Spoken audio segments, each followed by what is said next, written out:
So, so Lisa, I was reading some articles recently through different publications about the amount of people that are starting to look into doing forbearance of their mortgage.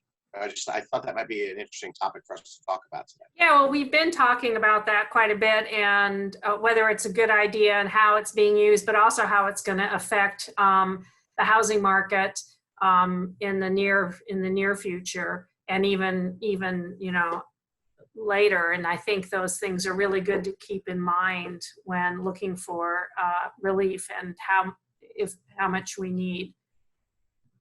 Yeah, Diane talked about that when we had her on as well last week. And so I read an article today that said that the number of people going with forbearance has greatly increased in just the last couple of weeks. Yeah. We're expecting that number to continue to go up and up. And I think it's important that people understand that if they can afford to pay their mortgage, they need to do that, because all you're really doing is, the forbearance program, at least, all you're really doing is just kicking it down the road. It's not going to help you in the long run. I mean, if you can't afford it, that's a different conversation. Right. But well, they need to. Yeah, and I think we know that there's a lot of unemployment, especially here in Las Vegas, and that if you can't, I don't have 6 months worth of. I personally do not have 6 months worth of mortgage payments in the bank. I can pay my mortgage now, and I'm hopeful that I'll be able to continue to do that. But it is, as a tool to help people from, going into foreclosure, I think it's great, because I think we learned from the 2008 recession that if the banks had worked with people would have stayed in their homes if they could have. But because there were a lot of loans that were coming due, on adjustable rate mortgages and short-term loans that people thought they could refinance, and the banks weren't willing to do it, so many people lost their homes. However long this period is going to last, hopefully that's not going to happen. And it's important for people to have the reassurance that if they can't make a couple of payments, they can do so safely. But one of the things, we were on that webinar, and one of the things that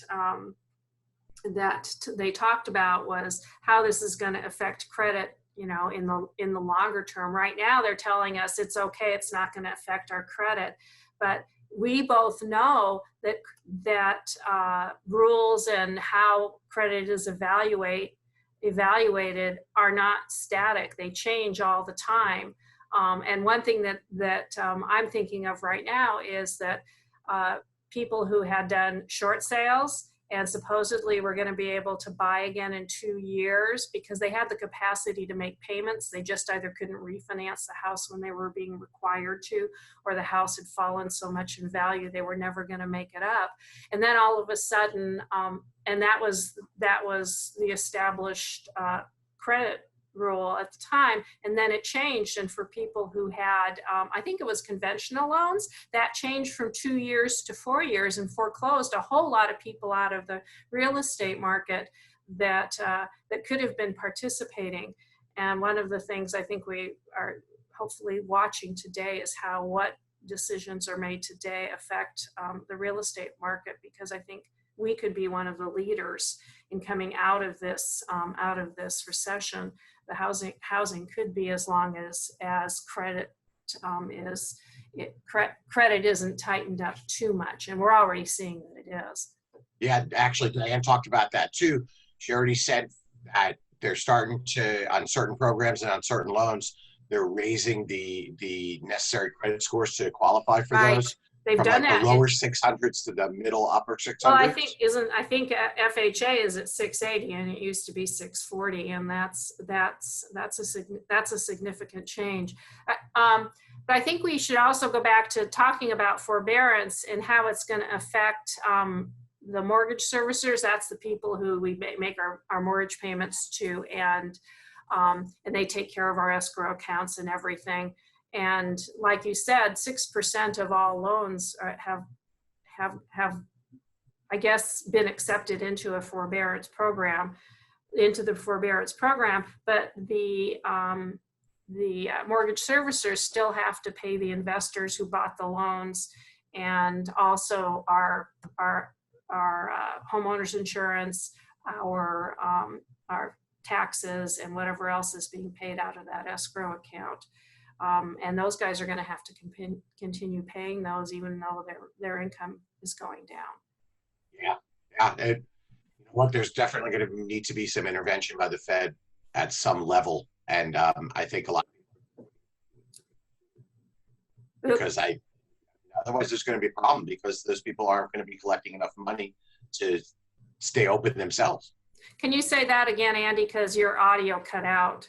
Oh, I said I think there's definitely going to need to be some intervention by the federal government at some level, because from everything I'm seeing by the experts and everything I'm reading, it's going to be an issue at some point for especially a lot of the smaller mortgage servicers. They're not taking in the money they need to keep their doors open. Right. I mean, they have supposedly, I think I read that they all have several months worth of money to get by.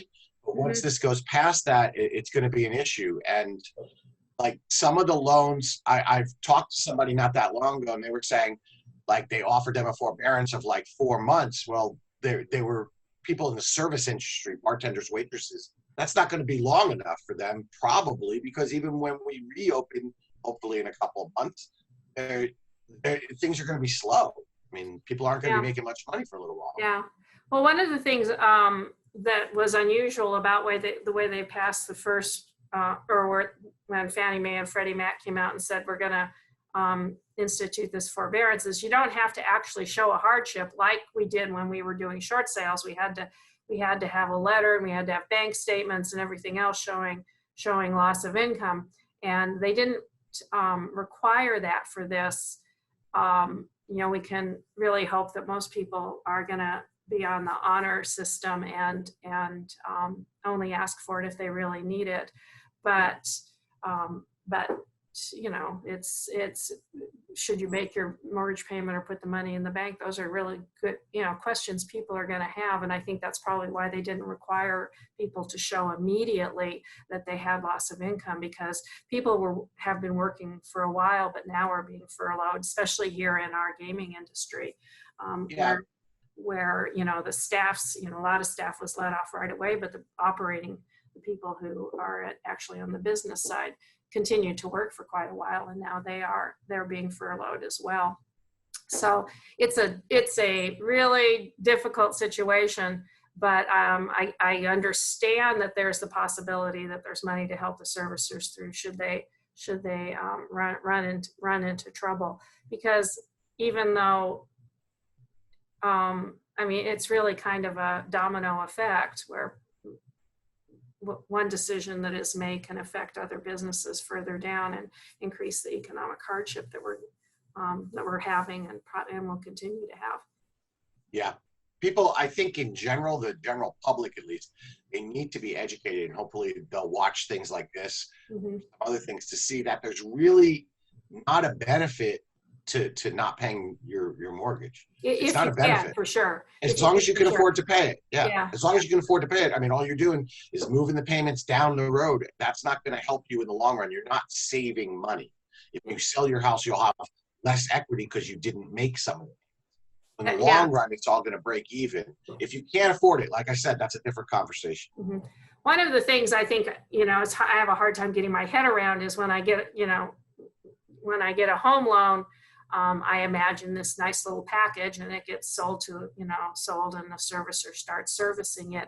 But, you know, when it's sold, it's not just my mortgage or your mortgage that's been sold. It's a whole group of them, and they're sold to investors. And the reason that they do that is because it makes home ownership more available. And that's the point of like the Fannies and Freddies and Ginnie Maes, is they are able to package the loans and then sell them to investors who then get, you know, they get money, they invest, you know, that's why people do that, is, you know, they get money on that particular investment, which means that the money that original loan, which was made from private money or the Fed making money available to banks to buy and then loan again, which is also something that Diane talked to us about last week.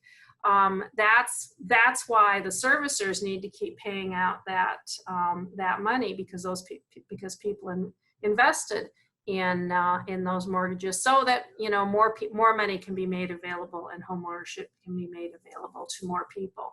And anytime there's a mess up in that, then we can see lots of people being hurt, and less people being able to participate in owning a home and having a stable place to live.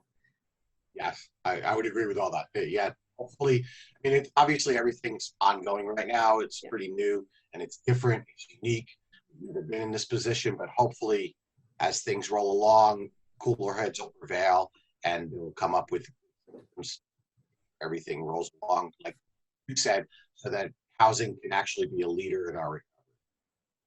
A leader in our recovery. Yeah, Andy's audio is cutting out a little tiny bit. Not sure why. Sorry. I think it's the internet stuff, which I don't understand. I understand markets, but I don't understand the internet. Anyway, yeah. So we're going to keep providing these little overviews of what's going on with the market, so that people can have a little more information without having to do the deep dive that we get to into learning how different how decisions that are made and the decisions that people make and also institutions make are able to react. Something interesting I learned while we were preparing for this is what's the difference between Freddie Mac, Fannie Mae, and Ginnie Mae. And I think it was Fannie that came into existence in the 30s, when there was lots of foreclosures during the recession. And at that time, it was only private money that was available for people to get a mortgage to buy property. And so then they put the government behind it and that's when they first started packaging mortgages and selling them. And then, I said Fannie, right? Freddie came along later, like in the 60s or something like that, to also provide more of that support. But interestingly enough, Ginnie Mae, and these are most of the loans that have gone into forbearance recently, Ginnie Mae packages government-backed loans like FHA and VA to be sold off. I thought that was kind of interesting what the history behind those. We throw those names around, but don't really exactly know what they mean or what they do. But they're the facilitators for allowing more money to be used to achieve home ownership. So anyway, hope y'all found this interesting and educational.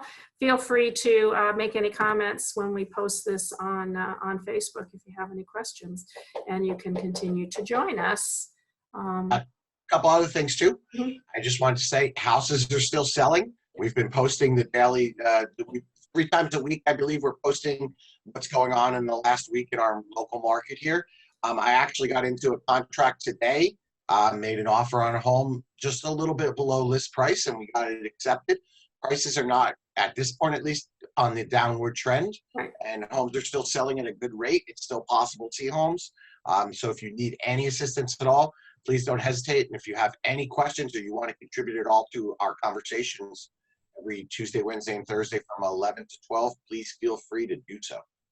Thanks.